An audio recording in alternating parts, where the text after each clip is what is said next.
इयत्ता चौथी विषय मराठी सेतू अभ्यासक्रमाचा हा 35वा दिवस आहे बालमित्रांनो. आज आपण जाणून घेणार आहोत चित्रकथा वाचन. यामध्ये तुम्हाला चित्र दाखवण्यात येणार आहे. चित्राचं नीट निरीक्षण करायचं आहे.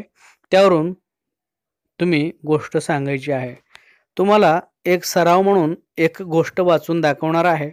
त्या गोष्टीचं तुम्ही प्रकट वाचन करायचं आहे. बालमित्रांनो, तुम्हाला दिसणाऱ्या चित्राचं नीट निरीक्षण करा.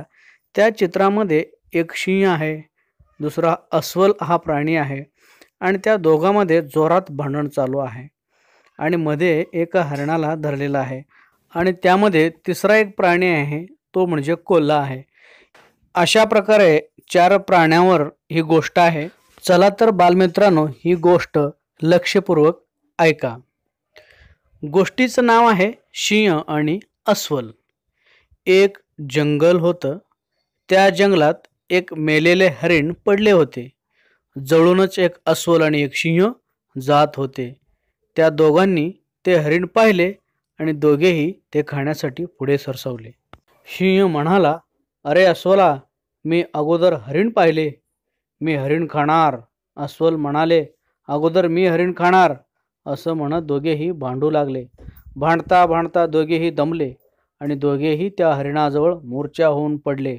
त्यावेळी जवळूनच एक कोल्हा जात होता. त्याने पाहिले हरिणाजवळ सिंह आणि अस्वल बेशुद्ध पडले आहेत. त्याने हळूच ते हरिण तोंडात धरले आणि थोडे कडेला घेऊन त्याच्या मांसावर यथेच्छ ताव मारला आणि हाडाचा सांगाडा त्या बेशुद्ध पडलेल्या सिंह आणि अस्वलाजवळ आणून टाकला. इतक्यात दोघेही शुद्धीवर आले. पाहता तो कोल्हा सांगाडा टाकून जात आहे. ह्याप्रमाणे दोघांचे भांडण तिसऱ्याचा लाभ झाला. बालमित्रांनो, ही गोष्ट ऐकल्यानंतर ही गोष्ट तुम्ही पुन्हा एकदा मोठ्यानं वाचायचं आहे आणि लक्षपूर्वक ऐकायचं पण आहे. अशा प्रकारे अनेक गोष्टी वाचण्याचा सराव करा आणि वाचनाची आवड निर्माण करा. बालमित्रांनो, गोष्ट ऐकून वाचून तुम्ही घरामध्ये आपल्या आईवडिलांना, मित्रमैत्रिणींना, भाऊ बहिणींना गोष्ट ऐकवा, गोष्ट सांगा. मुलांनो, चला सक्षम होऊया. बालमित्रांनो, आता तुम्हाला जी गोष्ट वाचून दाखवलेली आहे ते तुम्ही हावभावासह वाचन करायचं आहे. बालमित्रांनो, या गोष्टीमध्ये चित्र जे दिलेले आहे ते चित्र वाचन करा.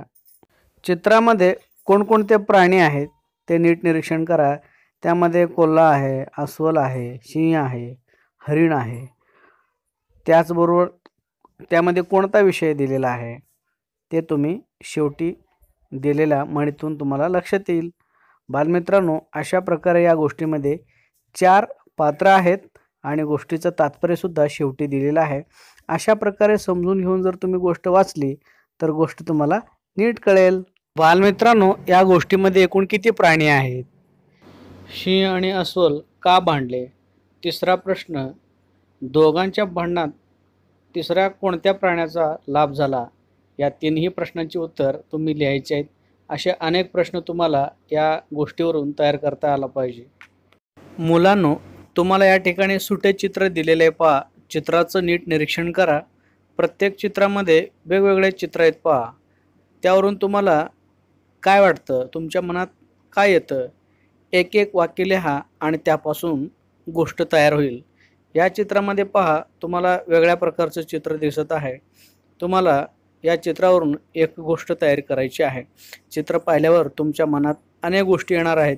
त्या गोष्टी वहीमध्ये लिहा आणि त्यापासून गोष्ट तयार होईल. बालमित्रांनो, पुन्हा भेटूया पुढच्या व्हिडिओमध्ये. तोपर्यंत नमस्कार.